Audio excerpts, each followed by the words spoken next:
हमने जिस तरह से हमने किसानों के लिए हमने आपसे कहा था कि हम किसानों के उत्थान के लिए काम करेंगे। हमारी सरकार ने आते ही 175 रुपए हमने किसान का बोनस भी बढ़ाने का काम किया। हमने यही नहीं, आपने पिछले दिनों देखा होगा, हमने किसान से वायदा किया कि हम सम्मान निधि देने का भी काम करेंगे। हमने किसान को सम्मान निधि देने का भी काम किया। यही नहीं, आगे मैं आपको उस क्षेत्र में जो हमने किसानों के लिए किया है, ये पत्रक आपको मिलेगा। हमने एक एक योजना किसानों के लिए इसमें निहित की है। और पिछले दिनों हमने जो वायदा किया था कि सम्मान निधि देंगे, हमने पहली किस्त टोंक से हमारे पूरे राजस्थान के 65 लाख किसानों को देने का काम किया है। यही नहीं, हमने आपके बीच में वायदा किया था कि 88 लाख उन हमारे सामाजिक सुरक्षा पेंशन वालों को हमने कहा 1000 से 1150 रुपए बढ़ाएंगे, वो भी हमने काम किया है। हमने ये भी कहा था कि आने वाले समय में पेयजल के लिए जो हम नल से जल जो योजना थी, आपने देखा होगा, केंद्र की सरकार ने भी पैसा दिया, लेकिन पिछली सरकार का काम आपने देखा होगा, उन्होंने उस पैसे का उपयोग भी नहीं किया। अगर उपयोग किया तो भ्रष्टाचार की भेंट चढ़ा, आप सभी उसको जानते हैं। हमने वायदा किया है कि हम 15,000 करोड़ रुपए व्यय करके 25 लाख ग्रामीण क्षेत्रों में नल से जल पहुंचाने की व्यवस्था करेंगे। ये हमने आज हमारे बजट में कहा है। यही नहीं, ऊर्जा के क्षेत्र में हमने कहा है कि आगामी 10 वर्षों में प्रदेश में विद्युत मांग के लिए आवश्यक ऊर्जा उत्पादन किया जाएगा। आपने देखा होगा, हमने सरकार बनते ही 1,65,000 करोड़ रुपए के मुमकिन 65,000 करोड़ रुपए के एक अलग किया। और आने वाले समय में हम पंप सिस्टम से भी हम आगे योजना बनाने वाले हैं, जिससे कि दिन में हम सोलर से उसको लें, रात को हम किसी भी तरह की कमी नहीं आए, उस काम को भी हम करें। 1800 मेगावाट का हमारा 12 में चल रहा है, अभी 2-3 साइड हो रहे, उनको भी प्रारंभ करेंगे। हम सौर ऊर्जा के क्षेत्र में, कुसुम योजना के क्षेत्र में, और हमने किसानों से वायदा किया कि उनको हम बिजली सिंचाई के लिए दिन में देंगे। दिन की हमारी बिजली होगी तो हम आपसे कहना चाहते हैं, आज भी हमारे बजट में हमने कहा है कि किसानों को 2027 तक हम दिन में बिजली देने का काम हम करेंगे। ये योजना है, बृहद योजना है। आप जानते हैं, एक कोई योजना बनती है, समय लेती है, लेकिन हमने वायदा किया है राजस्थान की जनता से, चाहे पेयजल की योजना हो, चाहे ऊर्जा की योजना हो, समयबद्ध तरीके से पूरा करते हुए राजस्थान की जनता को उसका लाभ हम देंगे। यही नहीं, आपने देखा होगा, हमने सड़कों के क्षेत्र में 5 वर्षों में 53,000 किलोमीटर लंबाई का सड़क नेटवर्क लगभग 60,000 करोड़ रुपए व्यय करके हमें बनाना है। कई हमारे प्रदेश में इस तरह के हैं, हाईवे भी हैं, लेकिन आज आवश्यकता है दूसरे कॉरिडोर की, तो हमने नए कॉरिडोर बनाने की भी बात है। हमने हमारे उपखंड से जिले स्तर की जो सड़कें हैं वो सिंगल हैं, उनको भी हमने कहा है कि उनको 2 लेन बनाएंगे, उनको भी पूर्ण करेंगे, उसमें भी हम काम करने वाले हैं। यही नहीं, मैं आपको और बताना चाहता हूँ, क्षेत्रीय विकास एवं नागरिक सुविधाएं भी हैं। डॉक्टर श्यामा प्रसाद मुखर्जी जिला उत्थान योजना 500 करोड़ रुपए का प्रावधान हमने उसमें भी किया है। यही नहीं, 86 नगर निकाय जो हैं उनको उनके यहाँ मेजर रिकवरी फैसिलिटी केंद्रों का निर्माण भी हम कराएंगे। इसी तरह ठोस कचरे का जो प्रबंधन, जो गंदगी फैलाने का काम करता है, उसके लिए भी हमने कहा है कि ऐसी 71 निकाय हैं, उनमें भी हम काम करेंगे। स्वच्छता के लिए हमें उसमें भी काम करना है। यही औद्योगिक विकास के लिए हमने आपको बताया था कि हम औद्योगिक विकास के लिए हमारे इस तरह के 6 औद्योगिक क्षेत्र हैं जिनमें हम विकास करना चाहते हैं, उनका डेवलपमेंट हम करेंगे। हम जयपुर और दिल्ली के बीच में भी एक हम औद्योगिक क्षेत्र का निर्माण करने वाले हैं, तो एक अच्छा औद्योगिक क्षेत्र होगा। हाईटेक सिटी का भी हमने कहा है, वो भी हम करने वाले हैं।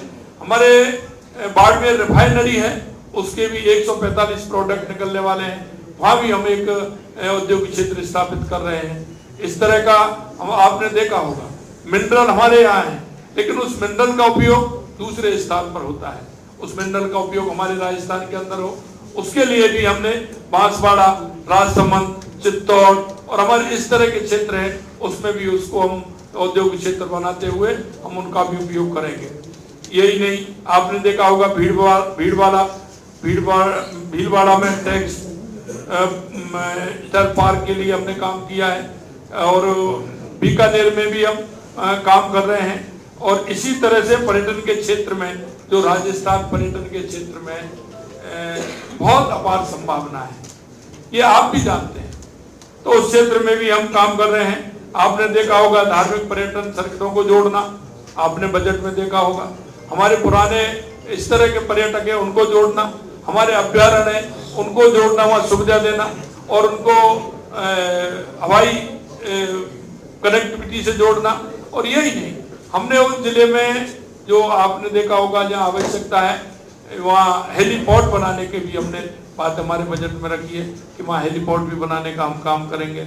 यही नहीं, आपने देखा होगा कि जिस तरह से वन और पर्यावरण के क्षेत्र में आपने देखा होगा माननीय यशस्वी प्रधानमंत्री नरेंद्र मोदी जी के नेतृत्व में माँ के नाम एक पेड़ की योजना चली है।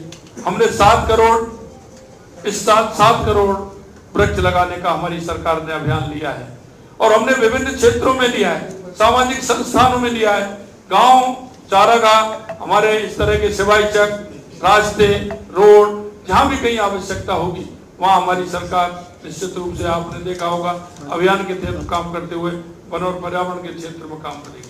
2000 वन मित्र बनाने का भी हमने लक्ष्य लिया है।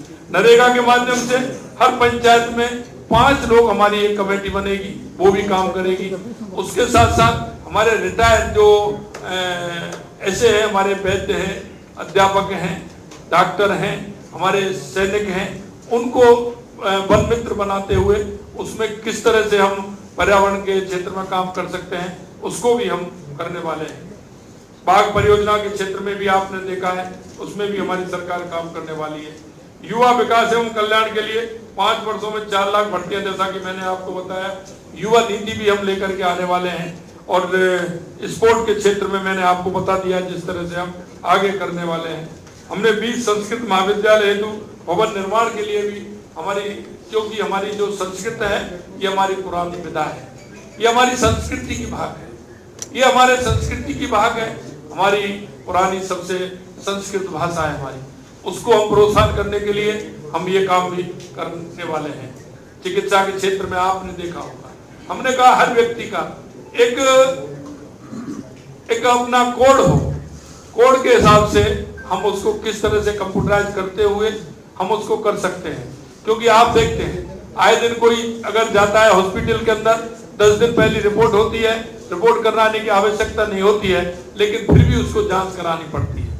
लेकिन हमने कहा कि हमारा एक कोड होगा, इंटरनेट पर उसका नंबर आएगा, कोड आएगा और उसका पूरा जन्म से लेकर के आखिर तक क्या इसको पहले बीमारी रही है, एक उसमें डाटा पूरा उस व्यक्ति का मिलेगा, चाहे वो कोई भी व्यक्ति हो, उसका एक डाटा हो, राजस्थान के हर व्यक्ति का डाटा हो उसमें, जिससे कि उसकी पूरी जानकारी मिल जाए कि इस व्यक्ति को क्या पहले बीमारी थी, अब उसको क्या परेशानी है, और डॉक्टर उसको खोलते ही हर जगह उसकी सुविधा हो, हर हेल्थ सेंटर से लेकर के नीचे हमारे प्राथमिक स्वास्थ्य केंद्र तक उसका लाभ ले सके। इस तरह के उनको लेने के लिए हमें ये भी करना है कि हमारी जो आवश्यकता होगी तो उनकी भर्ती भी हम करेंगे। आपने बजट घोषणा में देखा होगा, हमने चिकित्सकों की भर्ती के लिए और कंपाउंडरों की भर्ती के लिए, नर्सिंग कर्मचारियों को भर्ती के लिए, लेबोरेटरीज के उनके भर्ती के लिए वो भी हमने बात रखी है कि हम, क्योंकि जब तक व्यक्ति के किसी भी क्षेत्र में हो, जब तक उसके हाथ पैर नहीं होते हैं काम नहीं होता है। हमने कहा ये हर क्षेत्र में जो हमारी विज्ञप्ति निकलती है वो तो निकलती है, जो हमारी वैकेंसी होती है रिटायरमेंट के बाद होती है, लेकिन हमने कहा है कि आने वाले समय में कोई भी श्रेणी ऐसी नहीं हो जिसमें आवश्यकता हो, उन भर्तियों को भी हम करेंगे। चिकित्सा के क्षेत्र में हमने कहा है हमारी जहां आवश्यकता है हम पीएचसी से सीएचसी भी कर रहे हैं, अपग्रेड भी कर रहे हैं। और मैंने आपने देखा होगा जयपुर के अंदर भी हम ये करना चाहते हैं कि आपने देखा होगा हमारे एसएमएस में जिस तरह का प्रेशर है, हमने आरयूएचएस में कहा है कि उसको भी हम आगे करते हुए हमारा प्रेशर उसमें कम हो, ये भी हम करेंगे। इस तरह के किसी भी क्षेत्र में अगर हमें परेशानी हमारे संभाग स्तर पर आएगी तो उसके लिए भी हम करने वाले हैं। सुशासन हमारी प्राथमिकता है, सुशासन हमारी प्राथमिकता है। लॉ एंड ऑर्डर ठीक प्रकार से रहे, इसके लिए भी हमारी सरकार काम करेगी। हमने सिंचाई के क्षेत्र में भी आपको मैंने बताया, ERCP हो, यमुना समझौता हो, चाहे हमारे माही की योजना हो, चाहे हमारे